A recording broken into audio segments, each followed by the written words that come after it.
ಮೇಡಮರೇ, ನಮ್ಮವ್ವ ಏನೋ ಹಂಗೆ ಅಂದ್ಬಿಟ್ಲು. ಅವಳ ಮಾತನ್ನೆಲ್ಲ ಮನಸ್ಸಿಗೆ ಹಾಕೋಬಿಡಿ. ನಿಮಗೆ ಗೊತ್ತಲ್ವೇ ಅವಳು ಹೆಂಗೆ ಅಂತ. ಪರವಾಗಿಲ್ಲ ಸಿದ್ದವರೇ, ನಾನು ಈ ಮನೆ ಸೊಸೆ ಅಂದಮೇಲೆ ಎಲ್ಲದಕ್ಕೂ ಹೊಂದ್ಕೊಂಡು ಹೋಗಬೇಕು ಅಲ್ವಾ. ಒಂದು ಸ್ವಲ್ಪ ದಿನ ಅಷ್ಟೇ, ಎಲ್ಲ ಸರಿ ಹೋಗುತ್ತೆ.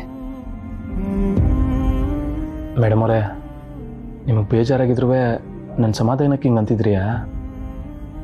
ಇಲ್ಲ ಸಿದ್ದವರೇ, ಈಗ ನೋಡಿ, ನನಗೆ ನಿಮ್ಮ ಮೇಲೆ ಒಳ್ಳೆ ಅಭಿಪ್ರಾಯ ಬರೋಕ್ಕೆ, ನಿಮ್ಮ ಮೇಲೆ ಪ್ರೀತಿ ಹುಟ್ಟಕ್ಕೆ ಎಷ್ಟು ದಿನ ಬೇಕಾಯಿತು. ಅಂಥದ್ರಲ್ಲಿ ಮಗ ಯಾರನ್ನೋ, ಅದು ಅಲ್ಲದೆ ತನಗಿಂತ ವಯಸ್ಸಲ್ಲಿ ದೊಡ್ಡವಳನ್ನ ಮದುವೆ ಆಗಿ ಮನೆಗೆ ಕರ್ಕೊಂಡ್ಬಂದು ಇವಳೇ ನಿಮ್ಮ ಸೊಸೆ ಅಂದರೆ ನಿಮ್ಮ ಮನೆಯವ್ರಿಗೆ ಎಷ್ಟು ಬೇಜಾರಾಗಿರುತ್ತೆ. ಅದೇ ಬೇಜಾರಲ್ಲಿದ್ದಾರೆ. ನನ್ನನ್ನು ಒಪ್ಕೊಳ್ಳೋದಕ್ಕೆ ಅವ್ರಿಗಿನ್ನ ಸ್ವಲ್ಪ ಸಮಯ ಬೇಕು.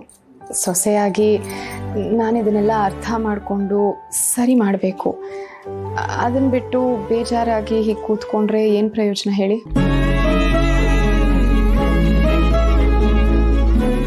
ಒಂದು ತಿಳ್ಕೊಳ್ಳಿಸಿದವರೆ, ಯಾವತ್ತು ಯಾರಿಗೂ ಪ್ರೀತಿಸಿ ಅಂತ ಬಲವಂತ ಮಾಡಬಾರ್ದು. ಅದು ಅದಾಗದೆ ಹುಟ್ಟಬೇಕು. ಅಲ್ಲಿವರೆಗೂ ತಾಳ್ಮೆಯಿಂದ ಕಾಯಬೇಕು. ನಾನು ಕಾಯ್ತಿದ್ದೀನಿ ಸಿದ್ದವರೇ. ಮೇಡಮರೇ, ನೀನು ಮಾತು ಹೇಳ್ತಿದ್ರಿಯಾ? ಮೊದಲೆಲ್ಲ ಎಲ್ಲದಕ್ಕೂ ನಂದ್ಕೊಳ್ಳ್ರಿ, ಹತ್ಕೊಂಡು ಕೂತ್ಕೊಳ್ಳ್ರಿ. ಹೀಗೆ ಎಷ್ಟೆಲ್ಲ ಬದಲಾಗ್ಬಿಟ್ಟಿದ್ರಲ್ಲ ಮೇಡಮರೇ, ಎಷ್ಟೆಲ್ಲ ಧೈರ್ಯ ಬಂದ್ಬಿಟ್ಟದೆ ನಿಮಗೆ. ನಿಮ್ಮ ಮಾತು ಕೇಳ್ತಿದ್ರೆ ನಂಗೆ ಬಹು ಖುಷಿ ಆಯ್ತದೆ. ಪ್ರೀತಿ ಅಂದ್ರೇ ಹಾಗೆ ಅಲ್ವಾ ಸಿದ್ದವರೇ? ನನಗೆ ನಿಮ್ಮ ಜೊತೆ ಬದುಕಬೇಕು ಅನ್ನೋ ಹಂಬಲ ಎಲ್ಲದನ್ನೂ ಸಹಿಸ್ಕೋಬೇಕು ಅಂತ ಕಲಿಸ್ತಾ ಇದೆ.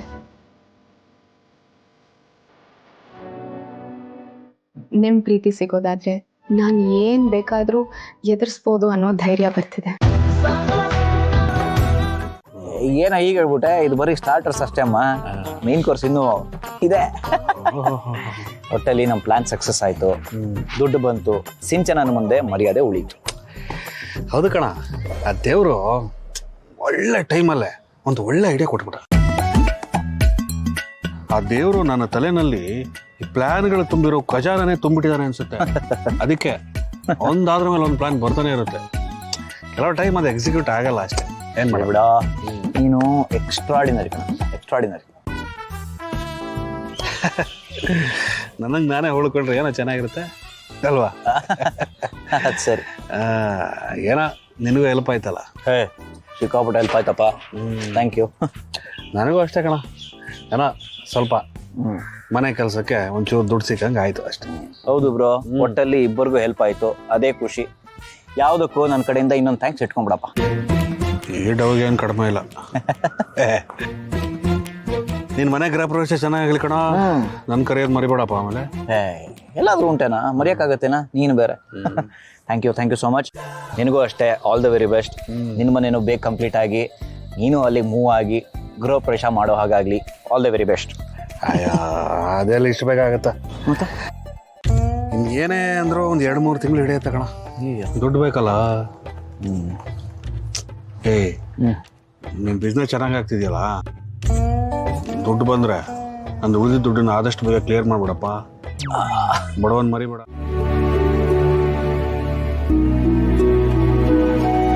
ಅಪ್ಪಯ್ಯ, ಇವತ್ತಾಗಿದ್ದಕ್ಕೆ ನಿಮಗೆ ಬೇಜಾರಾಗದೆ ಅಂತ ನಂಗೆ ಚೆಂದ ಗೊತ್ತು. ಹಾಗಂತ ಅದನ್ನೇ ಮನ್ಸು ಕಚ್ಕೊಂಡು ಹಿಂಗೆ ನಿದ್ದೆ ಬಿಟ್ಕೊಂಡು ಓಡಾಡಿದ್ರೆ ಹೆಂಗಪ್ಪಯ್ಯ? ನಿಮ್ಮ ಆರೋಗ್ಯ ಏನಾಗಕ್ಕಿಲ್ಲ ಹೇಳಿ. ಸುಮ್ಕೆ ಎಲ್ಲ ಮರೆತು ನೆಮ್ಮದಿಯಾಗಿ ನಿದ್ದೆ ಮಾಡೋಗಿ. ನಿದ್ದೆ ಎಲ್ಲಿಂದ ಬರ್ತದಲ್ಲ ಲೇ ಮರ್ಗೋಡ, ನಿದ್ದೆ ಎಲ್ಲಿಂದ ಬರ್ತದಲ್ಲ ನನಗೆ? ಇಲ್ಲಿ ನೆಮ್ಮದಿಯಾಗಿ ಆಗ್ತಾ ಇದ್ದಿದ್ದ ಕೆಲಸನೆಲ್ಲ ಹಾಳು ಮಾಡಿಬಿಟ್ಟೆ ನೀನು.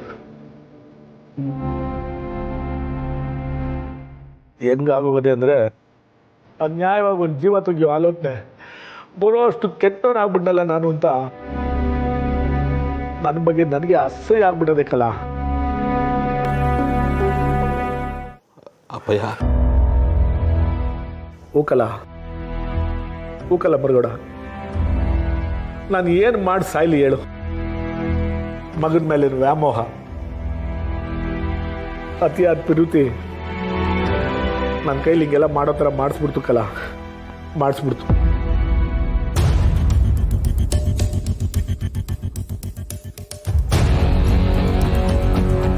ಯಾಕ್ರಿ ನಿದ್ದೆ ಬರಲಿಲ್ವಾ? ಏನೋ ತಲೆ ಬಿಸಿಲಿದ್ದೀರಾ? ಏನು ಇಲ್ಲ ಕಣ ಹೋಗಮ್ಮಿ ನೀನು. ಯಾಕ್ರಿ ಸುಳ್ಳು ಹೇಳ್ತೀರಾ? ಬೆಳಿಗ್ಗೆಯಿಂದ ನೋಡ್ತಾನೆ ಇದ್ದೀನಿ.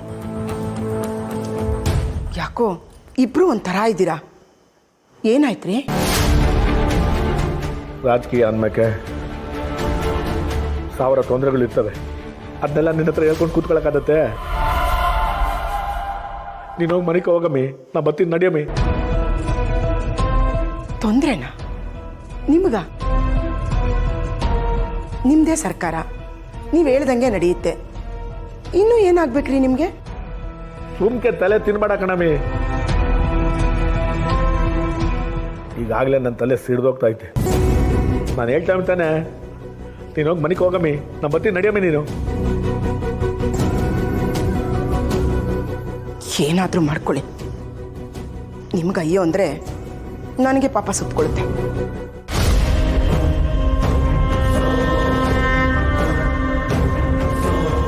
ಲೇ ಮರ್ಗೋಡ, ಎಲ್ಲ ನಿನ್ನಿಂದಾನೇ ಕಲ. ಎಲ್ಲ ನೆಮ್ಮದಿಯಾಗಿ ಮುಗಿದೋಯ್ತು ಅನ್ನೋ ಅಷ್ಟರಲ್ಲಿ ಎಲ್ಲ ಹಾಳು ಮಾಡಿಬಿಟ್ಟೆ. ಈಗ ನೋಡು, ಎಲ್ಲ ನನ್ನ ಕುತ್ತಿಗೆಗೆ ಬಂದು ಸುತ್ಕೊಂಡ್ಬಿಡ್ತು ಕಲ. ಎಲ್ಲ ನಿನ್ನಿಂದಾನೇ ಕಲ. ಏನು ಹೇಳ್ತಿದ್ದೀರಪ್ಪಯ್ಯ? ನಾನೇನು ಮಾಡಿದೆ? ನೀನೇನು ಮಾಡಬೇಡ ಕಣ್ತಂದೆ. ನೀನು ತೆಪ್ಪಗಿದ್ಬಿಟ್ರೆ ಆಟೆ ಸಾಕು ನನಗೆ.